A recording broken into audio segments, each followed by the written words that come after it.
How you doing there? Welcome back to Babylon Talmud. Today we're studying Daf Chav Zayin, hopefully. Daf 27 of Masechta Avodah Zarah. Friends, yo friends. Okay. So the first part of today's Daf, we basically conclude the discussion that we began at the end of yesterday's Daf about who is kosher to perform a bris milah, right? We talked about, what about Avodah Kochavim or Kusim? We saw the opinions of Reb Meir, Reb Yehuda Nasi. We're going to see basically kind of two more opinions today and wrap up that discussion.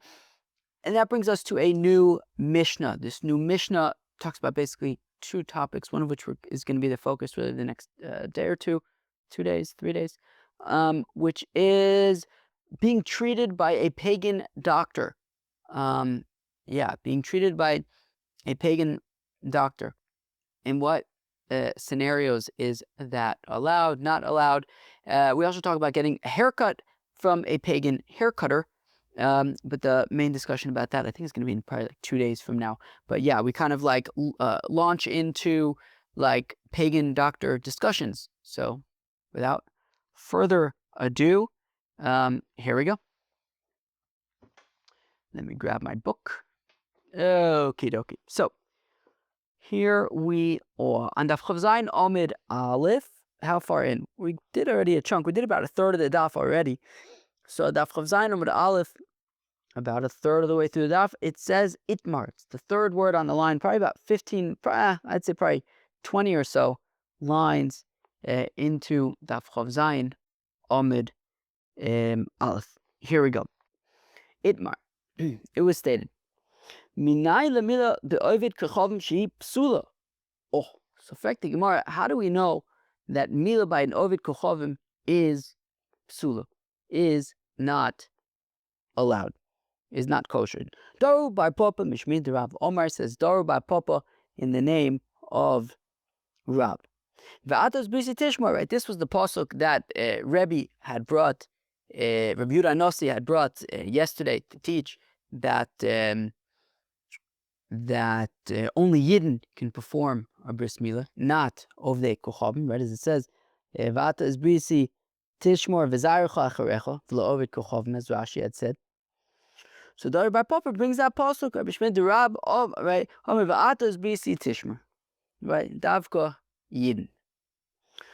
Rabbi Yechanan, whereas Rabbi Yechanan says himol yimol, that the pasuk says himol yimol in Bereshis, and Rabbi Yechanan understands that to mean hamol yimol.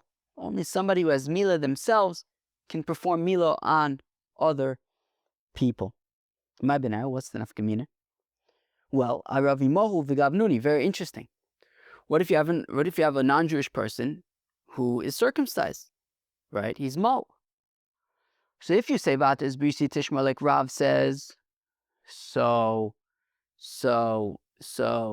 in that case, that only applies to Yidden, right? So I don't care if a Ravi Moel or a Gavnuni, these were non-Jewish people who did circumcision.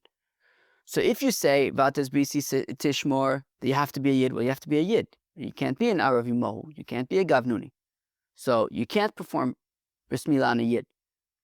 But if you say himol yimol, hamol yimol, well, they have milah.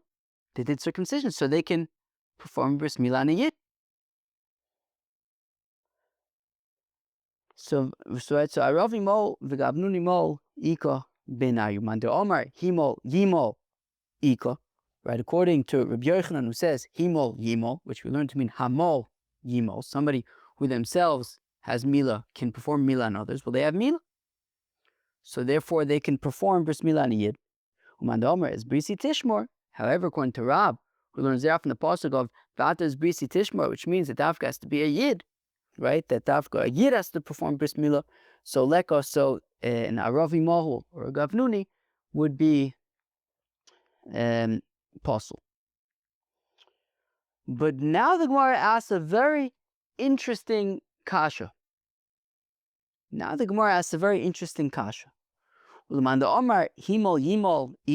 that really so? That according to Rabbi Yochanan, who says himol yimol, that hamol yimol, and therefore they have milah, therefore they could perform bris milah on a yid. But is that really true? Let's go weiter. We learn in the Mishnah in Masechta Nidarim. We learn in the Mishnah Masechta Nidarim. We learn Masechta Nidarim. Kodam she'ani nene min ha'arelim. Interesting. So a person, a yid, makes a neder. He says, I'm not going to get any hanoya from arelim. Right? Kodam she'ani nene min ha'arelim. I am not going to get any hanoya from arelim. Right? Uncircumcised people. So the question is, what does he mean when he says arelim? So says the Mishnah that that's what he means is he's not going to get any benefit from non-Jews. Basically, all non-Jews are considered arelim, and all Yidden are not arelim, which is interesting because a Yid, whether he has a bris or whether for whatever reason he doesn't have a bris, is not considered an arel, and a non-Jew, whether they have a bris or not, is considered an arel. What's not konam sha'ani neder min ha'arelim muter ba'arle Yisrael. Right? So a yid who doesn't have a bris is not included in that neder. He could still get benefit from this yid. Also b'muli of the kuchavim. And yet, an oived kuchavim who is circumcised doesn't matter. Even though he doesn't have an orla, but still, this person's neder of I'm not going to get anah from any arelim means that he's not going to get any anah from, an Aravi Mahul or a Gavnuni, for example. They would still be considered arelim. So therefore, if we go back to what Rabbi Yochanan said about hamol yimol, well, even though they're circumcised, they're not considered mal. They're still considered arelim. So ama afal gabdim mahile k'mandulo mahili damu, which means that even though they have milah, it seems to not make a difference. They're still considered an arel. So based on that, their circumcision is irrelevant in the context of halacha, and therefore they should be unable to perform a bris milah. So the Gemara says, okay, fine, but how about this? The following nafkamina. A yid who doesn't have a bris milah, he didn't do bris milah. How come? Well, because his brothers, right? They did it on his brothers, and his brothers died from it. So they didn't do it on him. So he doesn't have a bris. So if you say vata is brisi tishmor, basically it has to be a yid. Well, he's a yid. He could perform bris milah. But if you say hamol yimol, well, he doesn't have a milah, so therefore he can't perform a bris milah. Right? So you can now use a yid who doesn't himself have a milah because his brothers died from bris milah. So for lo malu, so they didn't circumcise him, so he doesn't have a bris. So So according to Rab, who learns it after the pasuk of Vata is bisi tishmor, well, he's a yid. Batsim, right? It's Batsim saying, right, that milah has to be performed by yidden. Well, he's a yid, so he could perform it. Leman de Omar himol yimol leka, and according to the opinion, it says himol yimol, from which we learn hamol yimol. Well, he doesn't have a milah, so he can't perform bris milah. But frekti gemara also from Nedarim. L'mandomer himol yimol leka. But is that really so? That according to Rabbi Yochanan, who says himol yimol, that hamol yimol, that, and therefore since he doesn't have a milah, because meisum echav machmas milah, so therefore he doesn't have a milah. So we want to say that, well, since he doesn't have a milah, he's not mal, and therefore he can't be, right, yamul, he can't yamul. The thing is, as we're going to see in a second, even a yid without a bris milah would still be considered mahul. Let's see. If a person says, a yid says, I'm not going to get any benefit from anybody with a bris milah. So essentially what he's saying is, I'm not going to get any benefit from any yidden, regardless of if they actually have a bris milah or not. It's a way of, he's basically saying he's not going to get any benefit from yidden. So also the ba'ar le Yisrael, he's not allowed to get benefit from any yidden, even if they don't have bris milah. Umuter b'mulei of the chum, and he's permitted to get benefit from Ovdei Kuchum, even if they are circumcised. Which means that alma afagavdelo mahile kimandu mahile damu. Even a yid who doesn't have milah, it's as if he does have milah. It's as if he does have milah. And therefore, if we're saying himol yimol, hamol yimol, he would be considered ma. So he would be able to do bris milah. So now Taisvis Taka asked a very interesting kasha, right? We had just suggested two nafkaminas. One of them was Aravi Mol v'Gavnuni. The other one was Shemesu Echem Machmas Milah. And we were asking kashas from Nidarim. Taisvis asked a very interesting kasha, Chaver. Taisvis asked a very interesting kasha. His kasha is, when it comes, right, Nidarim are subjective, as we know. We learn Masechta Nidarim, right? It's right, Nidarim, right? Nidarim, Hoch Macher Lashon Bnei Adam. We go based on subjectivity, right? When a person says Arelim, what's that referring to? When a person says Mulim, what do people generally refer to when they say this? And here we're bringing psukim, right? Himo yimo, vatas bisi tishmor, right? We're bringing psukim to say a yid, amal, and now we're asking a kasha from, right? So these are like objective psukim. We're asking kashas from the Dharam, which are subjective. Anyways, interesting kasha over there. So Tosfos answers that, okay, he says over there also in the Mishnah and the Darim that we asked the kashas from, there's also psukim there, basically whatever, relying on the psukim in order to define what's the lashon b'nei Udum. But it's a very interesting kasha though, about, it was a very beautiful kasha. Basically, he asked, right, how can we bring a raya from the Dharam, which is subjective, in order to bring, right, in order to ask the kasha on psukim, which are objective.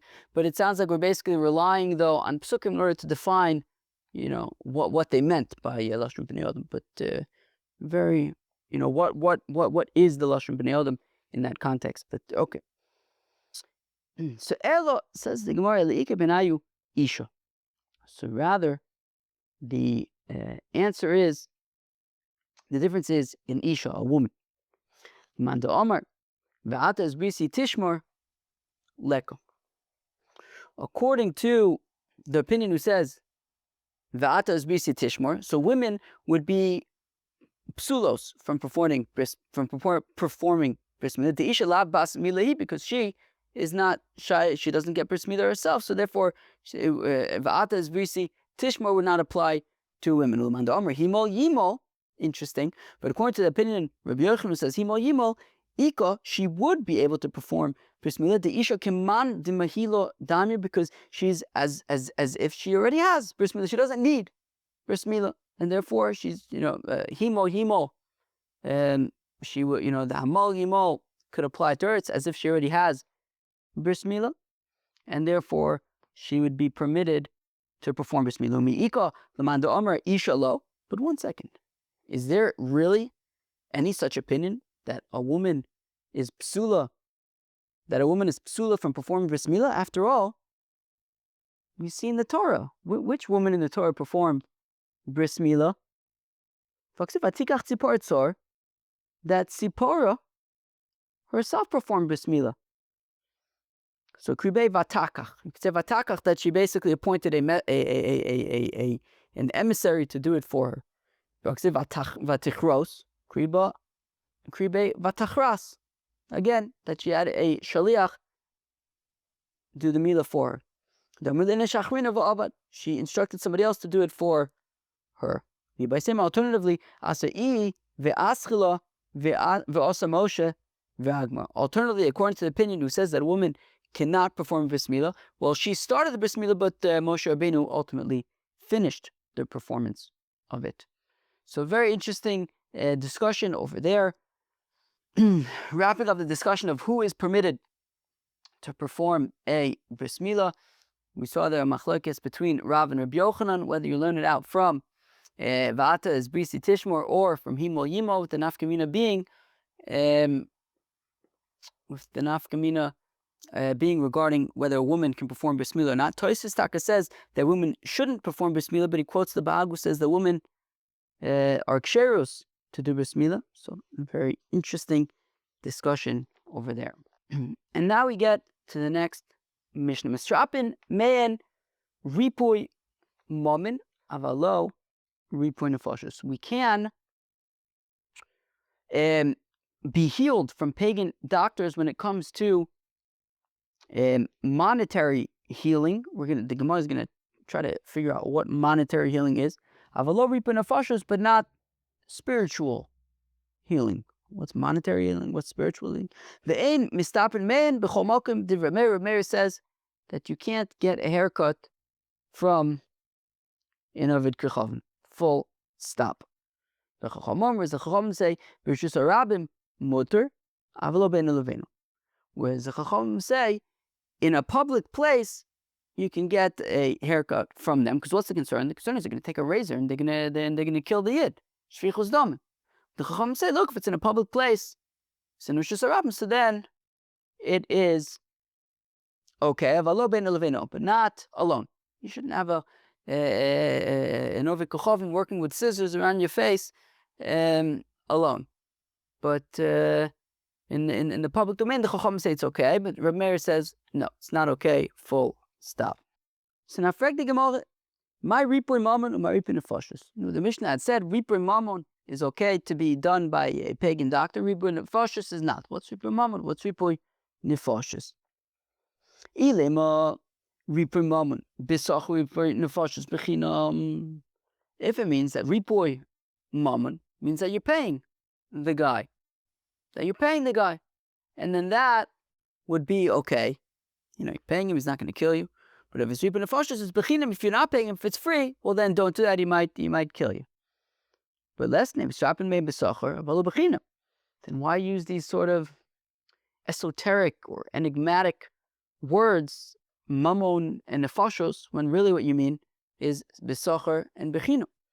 So just say it straight out. Elo ripui mammon davar she'ein bo sakana. Interesting. So ripui mammon, we want to suggest, is a reference to a procedure that is innocuous, benign. It's not a right. It's a pretty low stakes procedure.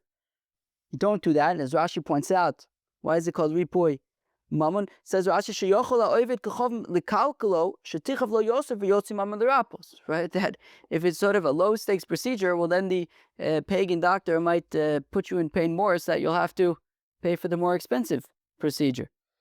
Ripui nefashos davar sheish bo sakana, and ripui nefashos, which is allowed. So we're saying, wait, so ripui mammon is davar she'ein bo sakana, and that I guess we're saying would be allowed, right? Avalo ripui nefashos davar sheish bo sakana, but not ripui nefashos, which is a life-threatening thing that you should not go to a pagan doctor for. But for Amar of Yehuda, afilu virde de chusilta lo matzinon minai. But how could it be that the Mishnah is saying that sort of low-stakes medical procedures can be done by a pagan doctor?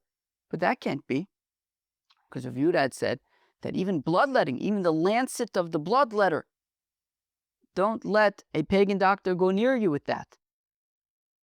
And therefore, clearly even low-stakes medical procedures should not be done by a pagan doctor. Se'ela ripui mammon behemto ripui nefashos gufei. Rather, what is the ripui mammon that is permitted by a pagan doctor? A pagan veterinarian. To bring your animals to a pagan veterinarian, that is okay. However, for you yourself to go to a pagan doctor, that's a different story. That is not allowed. And this is what Rav Yehuda said, afilu rivdedu chusilta lo matzina minai. And that is what Rav Yehuda had said, that even the bloodletter's lancet, don't let a pagan bloodletter go near you with that lancet. No, anything related to your person, do not go to a pagan doctor. Your animals, that is okay. Amar Rav Chizda, Amar Ma'ukvid, avalam Amar lo samploni yafelo, samploni ralo mutter. Says Rav Chizda Amar Ma'ukvid that if basically you're consulting with a pagan doctor, and a pagan doctor says, you could take this medication, don't take that medication, you could trust him with regard to that. Again, avolim omerlo samploni yofelo samploni ralo mutter. If the pagan doctor says to the yid that this medication is good, that medication is bad, you can listen to that advice. So v'shayule mashalo keichide mashalo mashalin shachrino vasu gavro lo inafshe. The reason is because the pagan doctor reasons that, well, this yid is not coming to me for treatment. Okay, I know that he's not coming to me for treatment. And I assume that, why is he asking me these questions? He's testing me to see if I know what I'm talking about. And just like he's asking me, he's also, he's also asking other people. And if I give him the wrong answer, well, then that's going to be bad for business.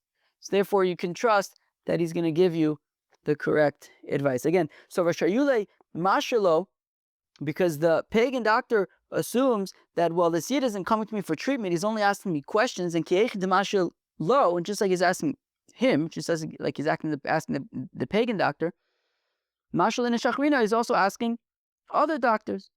And therefore, if the pagan doctor reasons that if he lies, if he's dishonest, where am I?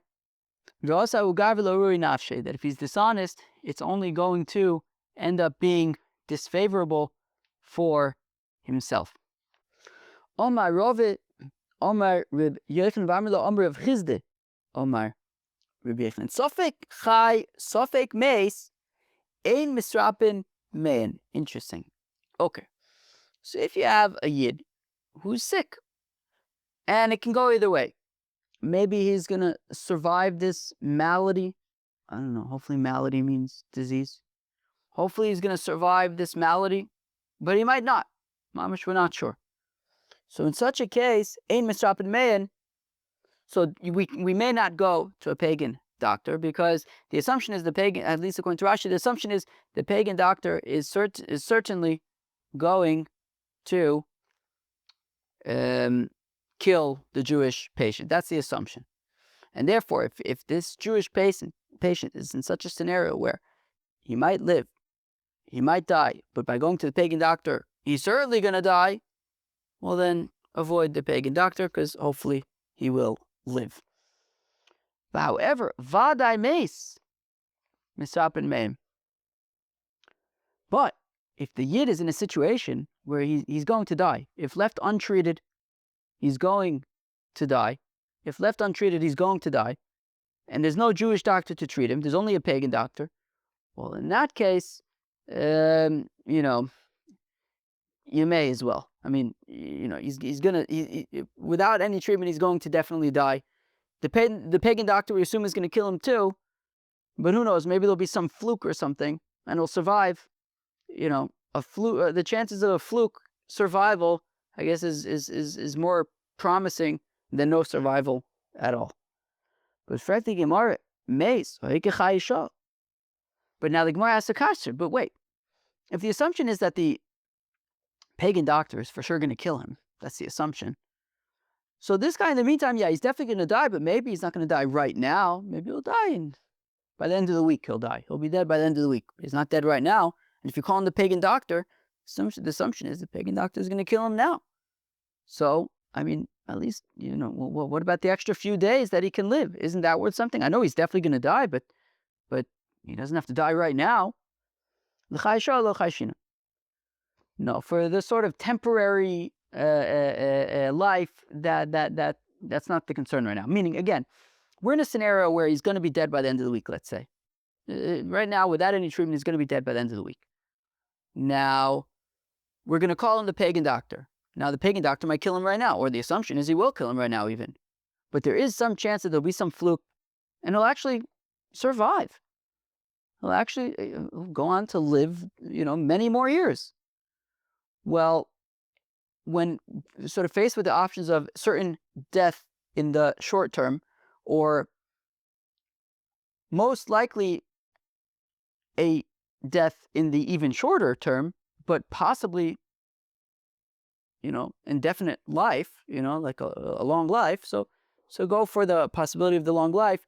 The extra few days that he's going to get is not enough of, and then he's for sure going to die, is not enough of a reason to prevent the possibility of being healed. And how do we know that for Chai Sha'ah, right, that temporary living, right, meaning when you're for sure going to die soon, and sort of kind of being in that scenario, we can take, a very risky, what's the word I'm thinking of? A very risky,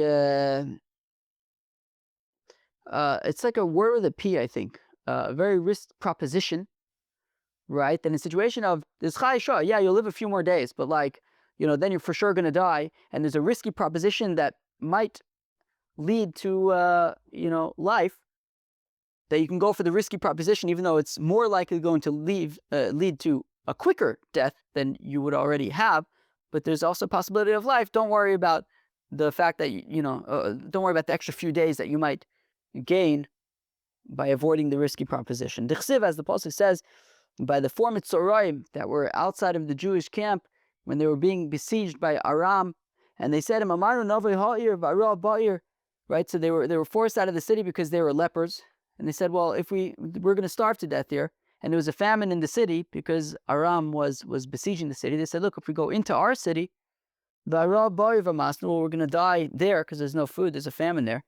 And if we stay outside of the camp, we'll die here also, there's no food. Now there's a chance we can go to the camp of Aram and see if we could sneak in there, and yeah, we'll probably get killed. It's probably a suicide mission, but who knows, maybe we'll live. And they went there, and it turns out that Aram had all fled, and there was plenty of food and stuff. So they took the risky proposition, but it seemed to have been the correct one. So we see that when faced with sort of sudden death in the near term versus a risky proposition which has likely death in the immediate term, but a possibility for long-term life, that you can take that. What was that word I was thinking of again? That proposition. What about the fact that they could have lived another few days and they risked being killed right now? Rather, we see that the fact that they would have lived temporarily for another few days wasn't something that we were taking into consideration to the extent that it would prevent the proposition that could have led to life. Meisve. So the Gemara asks the kasha. Lo yisa v'yitein odom im haminim.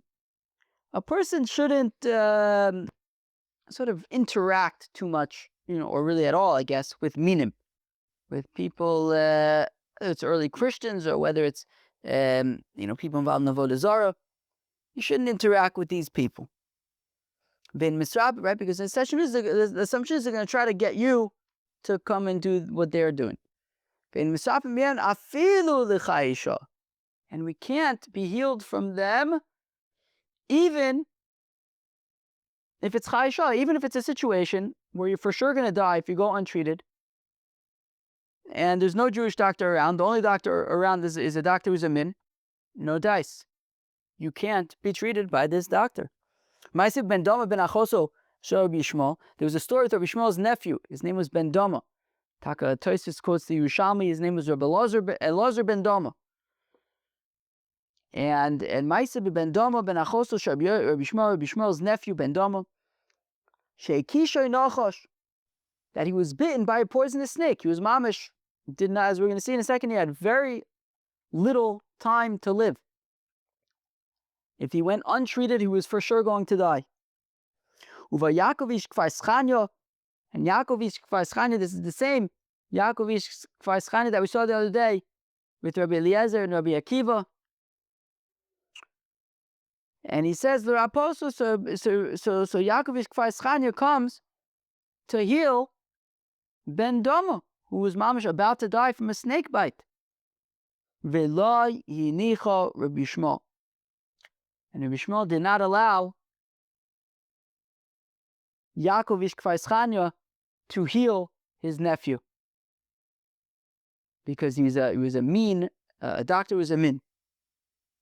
And Rabbi Yishmael's nephew says to him, Rabbi Yishmael, Achi, my brother Rabbi Yishmael, Hanachlo, let him ve'irafi mimenu, and I'll be healed from him. And I'll bring for you a pasuk from the Torah, as right, that says that I should be allowed to allow him to heal me. Sheu mutter, that says that it would be permitted for him to heal me. Lo hispik ligmar sadavar ad yotzasa nishmaso v'meis.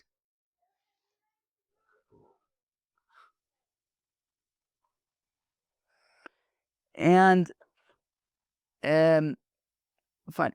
Sheu mutter v'lo hispik ligmar sadavar ad yotzasa nishmaso v'meis.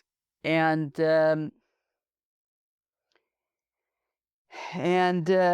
where are we? Okay, where are we? And Rabbi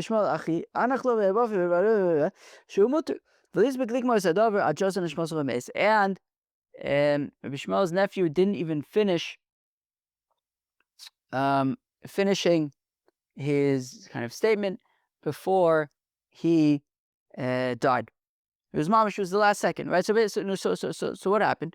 So Rabbi Shmuel's nephew was bitten by a snake, and there was a doctor, but the doctor was a min, and the doctor could have saved him, but right, he was definitely going to die. The doctor could have saved him. Rabbi Shmuel says, no, he can't save you. His nephew says, wait, but I'll bring you a pasuk. And then he didn't even finish to do that, and he died. Right? He says, "Avi mikra min haTorah shu mutter l'isbik ligmor esadavar atchios sanishmos of amaze kara alab." Rabbi Shmuel said about his nephew, "Ashrecha ben dama, fortunate are you ben dama, shegufcha tor v'yotza nishmoscha b'tara, that your body is pure, and that your soul left your body with purity." Right, with the word mutar. Right, he had said, right, his nephew had said, mikra min haTorah sheu mutar, and that was his last word. His last word is mutar. You know what my grandfather's last words? I think my grandfather's last word was daf. I was on the phone with him. I think he was in the hospital. I was on the phone with him. He says, "You tell me about the daf." And that was it. So I guess we could say about my grandfather, Ashrecha Zeda Shegufcha Tar V'yotzisa Nishmoscha B'Tara. Oh, gewaldig.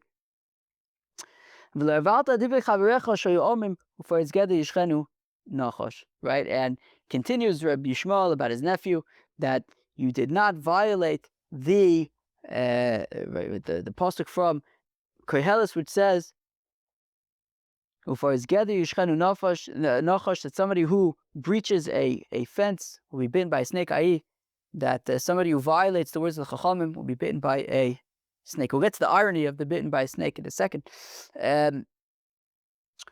So basically, right, Rabbi Shmuel's nephew was bitten by a snake, and then there was a doctor who was allowed who was able to save him. But Rabbi Shmuel didn't let him because he was a min.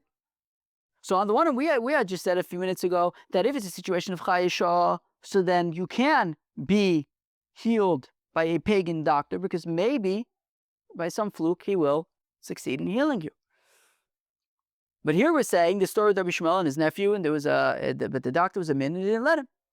So answers the Gemara, shiny minus to moshcho dosu the mimshach basrais. The Gemara says yes, but there's a difference between a pagan and a min. We said, yeah, a pagan is allowed. You know, if there's a pagan doctor who is an Ovid Kochavim, I guess, and he can save you, so there's a possibility that maybe by some fluke you'll be saved, so then that would be allowed.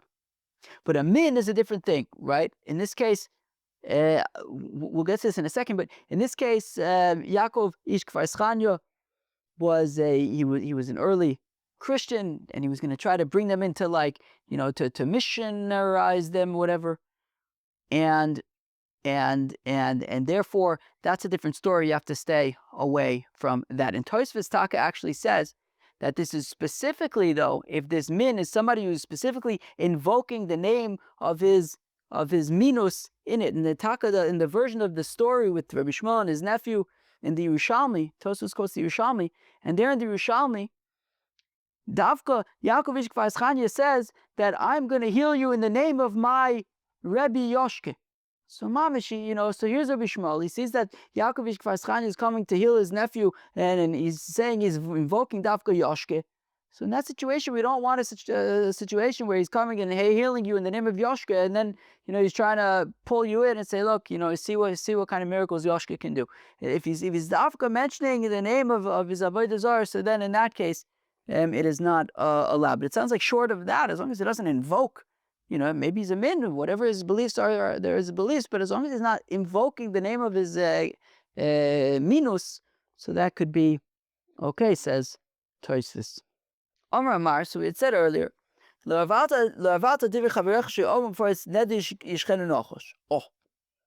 right, so Rabbi Shmuel had praised his nephew that you right. What did he say? He said Ashrecha ben doma shegufcha tar v'yatzusa nishmoscha b'tar v'la'avarta ha'divi chaverecha she'omer for his geder yishchenu nochosh. Right, and you didn't violate what the Chacham said of not to be treated by a doctor who's a min, because if you would do so, you'd be bitten by a snake. Of course, the irony is that he already was bitten by a snake. And you're going to say, oh, it's a good thing you didn't do it, because then you would have gotten bitten by a snake. He was already bitten by a snake. And if this doctor could heal him from this current snake bite, well then, even if he violated the Chacham and he gets bitten by a snake another time, well, we have this doctor who could just heal him again. So there's a certain irony there, right? So again, that you didn't violate the Chachamim who said that if you violate the essentially the Chachamim here, so you'll get bitten by a snake. But even Ami Chivitarki, but he was already bitten by a snake. So Chivi Derabana to Leisley Asusa Klal. Yeah, but but the thing is, meaning even if he would have gotten healed by Yaakov Yishkvarschanya, the min, but then he violated, then he would have been in violation of Poet's Geder Yishchen Nochash, and he would have gotten bitten Nochamo. Well, that snake bite, the snake bite of the Poet's Geder Yishchen Nochash snake bite, there's no remedy for that, and Yaakov Yishkvarschanya wouldn't have been able to heal that, and he would have ended up dying from that, and may as well die without violating the Divrei Chachomim. It's not frag the Gemara, my Havle the Meimer. Right? So Rabbi Shmuel's nephew had told him that, hey, why don't you just let me allow the doctor to heal me? Right? Why not let the doctor heal me? And I'll tell you a pasuk that'll prove to you that it's okay. What was that pasuk? My Havle the Meimer. What would have been that pasuk? V'chayboin. Right? The pasuk says, what does the pasuk say? Shmartim es chukosav es mishpata asher yaisa osam ha'odam v'chayboin. It should live by the mitzvahs, not die by the mitzvahs. So if there's we should be living. We should be right. We should want to live, and therefore, if there's a possibility to be healed by a doctor, we should go for it. Rabbi Shmuel, but the reason why Rabbi Shmuel wouldn't accept that argument is because hanimila b'tzino. Interesting that's specifically in private. But in public, no. And this would have been in public. People would have found out about it, and therefore, it's not allowed. The Tanya is willing to buy it. Rabbi Shmuel Omer. This Masechta Sanhedrin, Daf Ayin Daled, in the Gemara is about Yayharayg yaavor. Says Rabbi Shmuel, Minayin, how do you know she'im obim lo l'adam? They say a person avodah this chachamim. Serve a certain Avodah Zarah ve'al Yayharayg, and if you serve that Avodah Zarah, we won't kill you. Sheyavod v'Yayharayg, so how do we know? He should do it. He should serve that Avodah Zarah. Now, of course, we generally assume that there's three sort of mitzvahs that Yayharayg v'Yayavor. Avodah Zarah, Gilui Arayos, and Shvichus Dam. But Rabbi Shmuel doesn't agree with that. Rabbi Shmuel says that the key factor is whether you are in private or in public. In public, Yayharayg v'Yayavor, even if it's a simple mitzvah, if you're in public, you have to give up your life. But if in private, you don't have to give up your life. There's no distinctions, these kinds of mitzvahs, that kinds of mitzvahs. The distinction is public or private. So again, right, so Minayim Om Lo Adam says to Rabbi Shmuel, how do we know that if they say to a person, we won't kill you if you serve the Avodah Zarah. Sheyavod v'Yayharayg, that better you should serve the Avodah Zarah and not get killed. That you should live by the mitzvahs, not be killed. Is it possible that even in public, do not profane my holy name. and therefore, if it's in public and people are going to find out and that God's name is going to be profaned, then do not do that. Only if it's in private, then it's okay. Gewaltig. That was daf Chof Zayin of Masechta Avodah Zarah. So the first part of the daf, we wrapped up our discussion that we began at the end of the daf yesterday about who is permitted, who is kosher to perform a bris milah. We saw Machleges Rav and Rabbi Yochanan from Psukim. And essentially we said the nafkamina between them is, can a woman perform a bris milah or not? We then got to a new mishnah about receiving, at least the discussion today from the new mishnah was about receiving medical treatment from a pagan, right? Essentially we say, well, you can go to a pagan for your animals, that's fine, but not for yourself. But we also said that ultimately it depends what kind of malady, right? If it is something that is not life-threatening, don't go to the pagan. The assumption is it'll kill you. But if it's if you're mamish in a scenario where you're gonna die, mamish, if you're untreated, you're gonna die, and the only doctor is a pagan, well then it's okay. We saw though that if it's a min, then it's not okay. And Tosfos Taka said, Dafka, meaning if it's somebody who's going to invoke his Avodah Zarah and say, I'm healing you in the name of my Avodah Zarah, that's where it becomes a problem. And at the end there we saw the opinion of Rabbi Shmuel. It's Lemaisa, I think we don't pass on like Rabbi Shmuel, but we saw his opinion by Yayharayg yaavor that the big distinction is, it says Rabbi Shmuel, if it's in public, Yayharayg yaavor, if it's in private, yaavor Yayharayg. I hope you enjoyed. Daf Chav Zayin of Masechta Avodah Zarah. Peace out.